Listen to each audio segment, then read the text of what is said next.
Hola nuevamente a todos, un gusto saludarlos. Con este video vamos a cerrar el segundo capítulo de introducción a la noción de sistema. Entonces vamos a recordar dónde estamos. Vamos a apagar la cámara. Entonces estamos en el segundo capítulo, introducción a la noción de sistema. El segundo capítulo, todavía nos falta bastante, ¿no? Dentro de los 9 capítulos, estamos apenas arrancando, que es lo que estaba previsto cubrir en este segundo capítulo: la definición de sistema, la clasificación, las propiedades y la interconexión de sistemas. Recuérdense que estamos trabajando en este capítulo en un contexto general. Entonces, estábamos desarrollando las propiedades. Dentro de las propiedades, en el video anterior habíamos conversado sobre sistemas lineales y no lineales y sistemas invariantes en el tiempo. Entonces, en el video de hoy vamos a hablar de las otras dos propiedades que nos falta por cubrir, que es causalidad y estabilidad B y BO, un criterio particular de estabilidad. Y el último punto, ¿okay?, que es la parte de interconexiones, ¿no? ¿Okay? Interconexiones de sistemas. Entonces, hoy en este video vamos a ver las dos propiedades que nos están faltando: causalidad y estabilidad, y el punto de interconexiones de sistemas. Entonces vamos con la parte de causalidad. Entonces diremos que un sistema caracterizado, representado mediante el operador S, con entrada U de t y salida Y de t, es causal, ¿okay? Y también a los sistemas causales se le denominan no anticipativos o físicamente realizables, ¿okay?, cuando la salida en cualquier instante de tiempo t sub 0 depende solamente de la entrada para valores de t menores que t sub 0. ¿Okay? ¿Qué quiere decir eso?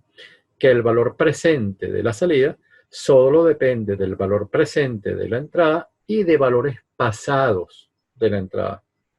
¿Okay? No hay dependencia de valores más grandes que t sub 0 o mayores que t sub 0, porque eso implicaría el futuro. Y en ese caso, el sistema dejaría de ser no anticipativo y pasaría a ser anticipativo, que es un sistema que predice, se anticipa la aplicación de la entrada. Eso quiere decir que sin que haya causas, va a haber efectos. Entonces, para los físicos, los físicos dicen que esta propiedad de causalidad es algo ocioso, es algo que no se justifica, porque todo sistema que uno tiene en la práctica, todo sistema que uno toca, que uno desarrolla, que uno palpa, que uno puede, que es tangible, es físicamente realizable, ¿no? ¿Qué quiere decir eso? Que él nos va a dar efectos siempre y cuando haya causa. Sin embargo, cuando uno está desarrollando algoritmos, y el algoritmo se puede interpretar como un sistema, ¿no? ¿Okay? Que él va a recibir unas entradas o unos datos y va a producir otros. Hay veces que ese algoritmo puede ser no realizable, ¿okay?, no causal. Entonces, la causalidad es una prueba de realidad, ¿no? De que algo puede implementarse o no. Pero, sin embargo, en nuestro contexto vamos a quedarnos con la definición. ¿Qué es lo que nos interesa? Bueno, que un sistema es causal cuando tenemos efectos, siempre y cuando haya causas. ¿Qué quiere decir esto? Bueno, que el valor presente de la salida, el valor en este instante de la salida, va a depender solamente del valor presente de la entrada y de la historia de esa entrada, ¿no? De valores previos, de valores pasados de esa entrada. Eso es lo que significa la causalidad. Vamos a ver un ejemplo sencillo, porque en esto no nos vamos a detener mucho. El sistema S de la parte superior es causal, el sistema S de la parte inferior es no causal. ¿Por qué? Bueno, porque a este sistema se le aplicó un escalón a las 7 de la mañana y él respondió a partir de las 7 de la mañana con esta respuesta. ¿Okay? Entonces, ¿qué ocurre en el segundo caso? Bueno, que el sistema se le aplica una entrada a las 7, pero él ya desde las 5 había anticipado que a las 7 le iban a aplicar una entrada. Definitivamente, esta situación B no es posible, no es físicamente realizable. No tiene mucho sentido, ¿no? Porque este es un sistema que se está anticipando a la aplicación de la entrada. Entonces tenemos un efecto cuando no se ha aplicado una causa. Vamos con la segunda propiedad, que es la de estabilidad.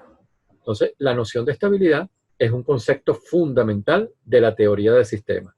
Nos concentramos en una de las definiciones de estabilidad que existen, que es el criterio BIBO. ¿Okay? Esto viene del inglés. Entrada acotada debe producir una respuesta acotada para que el sistema sea calificado de estable según este criterio, ¿no? BIBO. Entonces, la estabilidad BIBO se refiere al comportamiento de la salida cuando se le aplica una entrada acotada. Si la salida resulta en una señal acotada, se dirá entonces que el sistema es BIBO estable. Entonces, ¿cuándo podemos decir que la señal es acotada? Entonces, bueno, vamos a definir esto para una señal Z de t. Entonces, Z de t es acotada si se cumple, ¿okay?, que sus valores son menores que una constante Z sub m que es finita. Entonces, aquí decimos que Z de t, si la señal es acotada, ella va a existir dentro de unas cotas. Una cota superior, un techo, y una cota inferior, un piso. Entonces, si dentro de esta ventana tenemos una señal, en este caso aquí Z de t en rojo, bueno, si esa señal está dentro de esas cotas, diremos que la señal está acotada. Entonces, la estabilidad BIBO se refiere al empleo de este tipo de señales que están dentro de cotas. Entonces, un sistema será BIBO estable si para cualquier entrada acotada se produce una salida que es acotada. ¿Okay? En notación del diagrama de flecha tenemos una entrada acotada U de t, va a producir una respuesta acotada, ¿no? Entonces la entrada va a estar dentro de una ventana de observación y si el sistema es BIBO estable, la salida también estará dentro de otra ventana. Estará restringida dentro de cotas superiores e inferiores. Un comentario. Cuando un sistema es estable, fíjense que aquí coloco en mayúsculas y más grande, absolutamente todas las entradas acotadas deben producir salidas acotadas.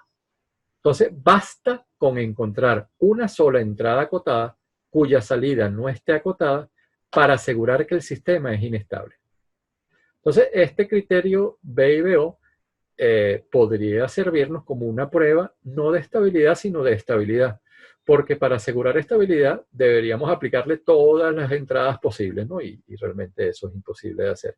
Pero basta con que encontremos que él responde de manera no acotada en la salida a una entrada acotada para asegurar que el sistema es inestable. La segunda observación, aquí les digo que un sistema inestable podría deteriorarse o saturarse cuando una señal, independientemente de su magnitud, puede ser muy pequeña, se le aplica la entrada. ¿Por qué? Porque un sistema que no es estable, ante entradas acotadas, él va a producir respuestas que divergen con el incremento del tiempo. Entonces, ese tipo de respuestas, si el sistema no tiene un mecanismo para contrarrestarlas, van a dañar, van a deteriorar el sistema, ¿no? Poniendo en riesgo, ¿no?, su integridad física. Entonces, por eso que hay fusibles, por eso que hay dispositivos electrónicos que se saturan antes de permitir que la salida diverja sin control. Ok, vamos a ver un ejemplo. Nos dan un sistema que está modelado por una relación entrada-salida. Y la relación entrada-salida es esta ecuación que está acá, que es que la salida es la integral de la entrada. Entonces queremos estudiar si el sistema es estable o no según el criterio BIBO. Entonces para eso aplicamos una entrada acotada. Y una entrada acotada es el escalón unitario. Entonces le aplicamos un escalón a la entrada. Pero, ¿qué es lo que ocurre con este sistema? Como el sistema es un integrador, nosotros sabemos que la integral del escalón es una rampa. Entonces, ¿qué es lo que está ocurriendo aquí? Aplicamos una entrada acotada y estamos obteniendo un comportamiento que no es acotado. Entonces, lo que les decía antes en la observación, podemos asegurar entonces que este sistema es inestable. ¿Por qué? Porque le encontramos una señal de entrada acotada que produjo un comportamiento que diverge. ¿Okay? Entonces, con esto cerramos este punto de propiedades de sistema. Vamos a pasar al último punto que tiene que ver con la interconexión. Pero la interconexión, les repito, en un contexto general. Luego la vamos a particularizar y vamos a lograr realizar operaciones más interesantes entre los modelos matemáticos que describen a los sistemas. ¿Okay? Entonces, interconexión. Los sistemas pueden interconectarse para producir sistemas más grandes. Y hay dos formas de interconexión básicas, ¿no? Que son la cascada o serie y la interconexión en paralelo. Vamos con la primera, en serie. Y vamos a particularizarla para dos subsistemas, S1 y S2, y esto es evidente que se puede extender más allá de dos subsistemas. ¿Qué es lo que caracteriza la interconexión serie? Que la salida del primer subsistema, S1 en este caso, es a su vez entrada del siguiente subsistema, S2.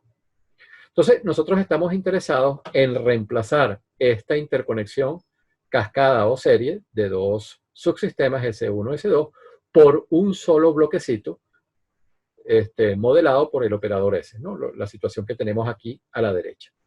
Entonces, si nosotros comenzamos a describir matemáticamente, desde el punto de vista de relación entrada-salida, lo que tenemos en la interconexión serie, bueno, ¿qué es lo que vamos a tener? De derecha a izquierda.